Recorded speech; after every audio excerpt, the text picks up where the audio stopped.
मैं कल्पना वर्मा, आप देख रहे हैं सी न्यूज पर वक्त है न्यूज बुलेटिन्स का। आइए नजर डालते हैं न्यूज बुलेटिन्स पर। बुंदेलखंड में खनिज में मची लूट। सरवाई थाना क्षेत्र में नहीं रुक रहा रेत का उत्खनन। अवैध रेत खेल में मस्त थाना प्रभारी टीकाराम कुर्बी। 1 महीना से लाइट नहीं आ रही, कंप्लेन दे के यहाँ से सुधारने वाली नहीं जी है। आपने कंप्लेन की है तो उसकी प्रतिलिपि मिली होगी आपको? हाँ मिली है जी छतरपुर से सीनियर संवाददाता बालकृष्ण की रिपोर्ट। देवरिया जनपद के रुद्रपुर थाना क्षेत्र के कोना में चल रहे अवैध स्लह फैक्ट्री पर पुलिस ने छापा मारा। 2 को किया गिरफ्तार। मौके से 8 निर्मित देशी तमंचा, 1 बंदूक, 1 रिवॉल्वर सहित भारी मात्रा में पुलिस ने असलाहा बनाने का उपकरण भी किया बरामद।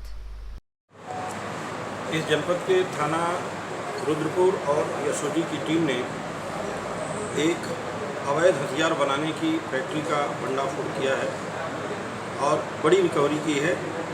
इस रिकवरी में 1 बंदूक, 2 रिवॉल्वर, 8 कंट्री मेड पिस्टल और भारी संख्या में अर्धनिर्मित तमंचे और उससे संबंधित जो असलहे बनाने के उपकरण हैं वो बरामद हुए हैं। इसमें 2 अभियुक्तों की गिरफ्तारी की गई है। ये दोनों अभियुक्त पहले भी कई बार जेल जा चुके हैं। थाना झंगहा से, थाना बढ़लगंज से, गोरखपुर के और जनपद देवरिया के रुद्रपुर थाने से पहले भी जेल गए हैं और इन दोनों अभियुक्तों के कब्जे से ये भारी मात्रा में हथियार बरामद हुए हैं, अवैध हथियार बरामद हुए हैं। इनको गिरफ्तार करके जेल भेजा जा रहा है। पूरी टीम को मेरे द्वारा पुरस्कृत किया गया है। 10,000 का इनाम इनको दिया गया है। इस संबंध में एडीजी जोन महोदय द्वारा 15,000 का इनाम कर दिया गया है और महोदय ने पूरी टीम को 15,000 रुपये के इनाम देने की घोषणा की। सर, ये कच्चा माल कहाँ से खाते थे और अब ये जो बना हुआ कहाँ बेचते थे? अभियुक्तों से पूछताछ के बाद ये पता चला है ये कच्चा माल कुछ स्थानीय लोकल मार्केट से जो चीज़ें यहाँ उपलब्ध हो जाती हैं और कुछ बिहार के कुछ स्थानों से पाइप वगैरह खरीदते हैं और इनकी जो सप्लाई की मार्केट है वो बिहार और यूपी दोनों है। ये किसी परिचित के माध्यम से जो इसको ये सप्लाई किए रहते हैं उसी के माध्यम से बेचते हैं। देवरिया से सीनियर संवाददाता दुर्गेश जायसवाल।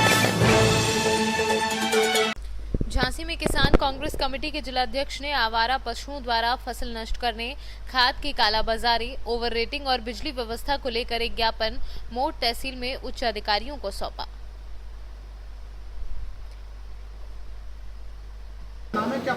कुलदीप यादव, मैं कांग्रेस किसान कांग्रेस जिलाध्यक्ष हूँ झांसी से। आज हम लोग एसडीएम साहब, माननीय एसडीएम साहब महोदय को एक ज्ञापन दिया है, जिस ज्ञापन के माध्यम से सरकार को एक जगाने का काम हम लोगों ने किया है। सबसे पहले किसानों की समस्या खाद की, जो खाद की कालाबाजारी मार्केट में चल रही, जिस सरकार किस रेट में आती है, किस रेट में बिचौली के बीच में बेच रहे हैं, किसानों तक खाद नहीं पहुँच रही। दूसरी समस्या अन्ना जानवरों की, जो अन्ना जानवर किसानों की फसलों को नुकसान, दिन रात किसान खेतों पर अपनी रखवाली कर रहा है और अन्ना जानवर किसानों की फसल खराब कर रहे हो। तीसरी समस्या विद्युत, जो कि विद्युत की समस्या इतनी अधिक किसानों के, छोटे छोटे बच्चे लोगों के, और कोरोना जैसी महामारी में और इस भीषण गर्मी में किसानों को 18 घंटे सरकार का वादा है कि 18 घंटे विद्युत मिलनी चाहिए, लेकिन बिजली नहीं मिल रही 18 घंटे बिजली। और उसी में से हमारे माननीय विधायक जी ने अभी 4-5 दिन पहले उसमें पहुंच के एक बाइट दी थी आप लोगों के माध्यम से कि 18 घंटे ग्रामीण क्षेत्र में आदरणीय जवाहरलाल राजपूत जी, गरोठा विधायक, उन्होंने एक, हमने आपके माध्यम से, आप मीडिया के माध्यम से सुना था, उन्होंने एक बाइट दी है कि ग्रामीण क्षेत्र में 18 घंटे लाइट और शहरी क्षेत्र में 20 घंटे लाइट। तो मैं इसी के लिए जिस दिन से विधायक जी ने बाइट दी है कि 18 घंटे ग्रामीण क्षेत्र में लाइट आएगी, लाइट पूरी 5 घंटा और 6 घंटा, और 6 घंटा के बाद भी पोजीशन ये है कि जिस दिन से विधायक जी ने अपनी बाइट दी है कि 18 घंटे, उस दिन से 2 घंटा और 3 घंटा और 4 घंटा लाइट आ रही है। और सबसे बड़ी समस्या ग्रामीण क्षेत्रों को, किसानों को सबसे बड़ी समस्या है कि वोल्टेज की, लो वोल्टेज, लोगों के पंखे नहीं चल पा रहे, लोगों की मोटरें, नलकूप वगैरह कुछ नहीं चल पा रहे। इसी के माध्यम हम लोगों ने एसडीएम को, अभी किसान कांग्रेस कमेटी के कुलदीप यादव जी आए थे, उन्होंने ज्ञापन दिया है। उन्होंने 3 समस्याएं उठाई हैं। एक तो विद्युत की अनियमितता की, दूसरा निराश्रित जानवरों की, और तीसरी बात थी कि खाद की समस्या है। उस संबंध में जो है काम हो रहे हैं जिलाधिकारी महोदय के निर्देश अनुसार ये निराश्रित गौवंशों के आश्रय हेतु काम चल रहे हैं। बीडीओ साहब से बात हुई है और जो हमारे गौशालाएँ जहाँ नहीं बनी हैं वहाँ प्रस्ताव किया जा रहा है और जो अधूरी अभी बन रही हैं उसको तेज़ी से बनाए जाने का काम चल रहा है। विद्युत के संबंध में जो है हमारे यहाँ से जिलाधिकारी महोदय द्वारा एक पत्र विद्युत विभाग को अवगत करा दिया जाएगा और खाद में भी अभी एसडीओ जो हमारे तहसील के हैं कृषि उनको भेज करके इस खाद की समस्या को समाधान कराए जाने का काम किया जाएगा। अभी कोऑर्डिनेट सीधे कर करके उनसे बात हो जाएगी। जी ओके। झांसी से सी न्यूज़ संवाददाता दिलीप कुमार की रिपोर्ट। अंडराठाड़ी विधायक ने प्रखंड परिक्षेत्र में एक सड़क का उद्घाटन और दूसरे सड़क का शिलान्यास किया। इस सड़क की लंबाई 3500 किलोमीटर है। इसी तरह उन्होंने 2900 किलोमीटर रुद्रपुर जलसैन ग्राम सड़क की मरम्मत करवाकर उसका उद्घाटन किया। दोनों योजनाओं की कार्यकारी एजेंसी कार्यपालक अभियंता ग्राविका प्रमंडल झंझार है। चुका हूं और 41 सड़क को मैं पुनः स्वीकृत करवाया हूं इस वित्तीय वर्ष में, जिसको हमारे माननीय मुख्यमंत्री ने उसका शिलान्यास किया है और इसका भी मैं वहां क्षेत्र में इस माह में उसको मैं पूरा कर लूँगा। पूरे विधानसभा क्षेत्र में राजनगर और अंडराठाड़ी दोनों मिला करके मैं चुनाव के समय में मतदाता का 2 ही मुख्य मांग था, सड़क और बिजली, और इस मामले में मैंने 99% काम किया हूँ। 1% बाकी रह गया है। कहीं जो गांव से नहीं बाहर के संबंध रखता है वो सड़क, लेकिन गांव का मेरा जो भी सड़क है उसको मैं बना लिया हूं और वही 1% सड़क है वो अभी स्वीकृत है, वो अभी शहर ज़मीन पर नहीं उतरा। अभी बरसों से सुलिस गेट, जो पलाड़ का सुलिस गेट पड़ा हुआ है, लोग उसको मुद्दा बना लिया है, उस पर क्या करें आप? बरसों से सुलिस गेट पड़ा हुआ था, अब वो कोई मुद्दा नहीं है। 697 करोड़ रुपए की लागत से मैंने उस सुलिस गेट का स्वीकृत करा दिया है और टेंडर हो गया है और विधि ने 10 दिन में मैं उसका शिलान्यास करने जा रहा हूँ। इसलिए अब वो कोई मुद्दा नहीं है। मैं दूसरा बात ये भी बताता हूँ, एक मुद्दा अंडराठाड़ी में वह भी था रेफर अस्पताल।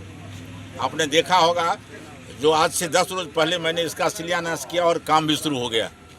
तो मेरे अंडराठाड़ी में जो भी पूर्व से क्रॉनिक हम उसको कहते हैं, पूर्व से यहाँ के मतदाता मालिक का जो मांग था वो हमने पूरा किया। और इतना ही नहीं, मैं आपको बता दूं, हमारे पूर्वज वाचस्पति मिश्र जी दुनिया के टीकाकार थे और ये अंडराठाड़ी में इनका डी है और उसको हमने सरकारी समारोह बनाने का काम किया है और 20 लाख रुपया से विगत साल हमने इस समारोह को करवाया था। और इतना ही नहीं, ये बसवा में बरसों से पड़ा वो नहर था और एक व्यक्ति के चलते वो नहर नहीं बन रहा था, जिसको हमने नहर को बनाने का काम भी किया है और जो आदमी घेरे हुआ था उसको सरकार ने प्लांटी भी किया।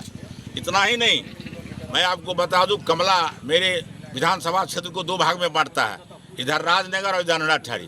तो कमला का पूर्वी और पश्चिमी दोनों तटबंध को झंझारपुर से लेकर पिपरा घाट तक कालीकरण करवाने का काज मैं कर रहा हूँ, वो भी शीघ्र उसको मैं पूरा करूँगा। क्या संदेश देना चाहेंगे आप जनता को? जनता को यही मैं संदेश, एक बात मैं कहना भूल गया, उसके बाद संदेश पूछते।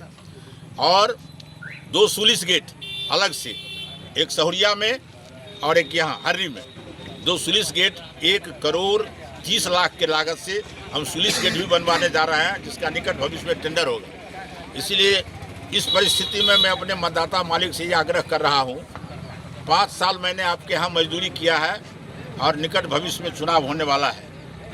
मैं अपने मतदाता मालिक से मजदूरी की मांग करता हूँ। मैंने आपका काम पूरा किया है, 5 साल बहुत ज़्यादा नहीं होता है, एक बार मुझे और मौका दिया जाए और भी हमको राजनगर विधानसभा को सुंदर बनाना है, उसको मैं कर दूँगा। यही मैं अपने मधुबनी से सी न्यूज़ संवाददाता मोहम्मद आलम अंसारी की रिपोर्ट। करछना तहसील क्षेत्र के ग्राम सभा हतिगन में लेखपाल का घूस लेने का वीडियो वायरल हुआ। पीड़ित ने लिखित शिकायत कर एसडीएम करछना आकांक्षा राणा से की और लेखपाल मुशुद अहमद के खिलाफ कार्यवाही करने की अपील की, जिसके बाद एसडीएम करछना आकांक्षा राणा ने आश्वासन देते हुए दोषी लेखपाल मशूद अहमद के खिलाफ जांच कर कार्यवाही करने की बात कही। 10,000 रुपया हमसे लेके कहन तहार निस्तारण कराए थे। अब पैसा नहीं गए तो पैसा ले लिया काम नहीं करें साहब। और ओकरे बाद हम वीडियो बनाए रहे, वो वीडियो वायरलेस कर दिए। मकसूद अहमद नाम बा, हथिगन गांव के लेखपाल है। आपका परिचय? हमारा सुभाष चंद्र पटेल, चंद्रभान सिंह, पूरा ग्राम सभा हथिगन, आज इलाहाबाद। आज एसडीएम साहब से मुलाकात की तो उन्होंने क्या कहा? एसडीएम साहब नहीं मिले, एसडी बाबू को दे दिए, कागज ले गए, उनको दिए जी। और कहे हम एसडी बाबू से पूछे, कहें तहसीलदार को जांच के लिए दे दिए। मामला कितने दिन पहले का है जो पैसा आपने दिया? ज़्यादा ज़्यादा 10 दिन हुआ सर। किस बात को लेकर आपने पैसा दिया था? हमारी जमीन दूसरे ने कब्जा किया, तालाबी नंबर खुदा गया था, उसके लगी हुई हमारी 913 जमीन है और वो पहले तालाबी नंबर कह के कब्जा किए थे। तो हम तालाबी नंबर जब ग्राम सभा नेकपाल कानगो और प्रधान के द्वारा खुदा गया तो हमका हमारी ज़मीन बची हुई हमारी है, इसलिए खाली कराई जाए चिन्हित करके। तो फिर पैसा किस बात के लिए दिया वो आपने? चिन्हित नहीं कर रहे थे। वो क्या कहा लेखपाल साहब ने? क्या कहा? लेखपाल साहब कहेंगे पैसा देंगे तो आपको हम खाली करा देंगे। इसकी जानकारी आपने पहले एसडीएम करछना से या किसी से कहा, उच्च अधिकारियों से की? नहीं सर, नहीं किए हमने। हम बहुत कोशिश किए, दरखास्त दिए, मगर आज तक कोई सुना नहीं हमारा। आपने पैसा उनको दिया? हाँ, नेकपाल साहब को दिया, वीडियो बनाए हैं। कौन सी जगह दिए? हाँ? कौन सी जगह थी जहाँ पर पैसा हथिगन दिया? ग्राम सभा सड़क पे दिए है, मोरी है, एक पुलिया कितना पैसा दिया? हमारे हथिगन में पड़ता है सर। कितना पैसा दिया था? 10,000 रुपये। प्रयागराज से सीनू संवाददाता मंगला प्रसाद पटेल की रिपोर्ट। न्यूज बुलेटिन में फिलहाल इतना ही। बाकी देश और दुनिया से जुड़ी बड़ी खबरें जानने के लिए विजिट करें हमारी वेबसाइट cnewsbharat.com पर और अपडेट रहने के लिए प्ले स्टोर से डाउनलोड करें सी न्यूज भारत ऐप। बने रहिए सी न्यूज के साथ, हर खबर आपके साथ, आपके हाथ।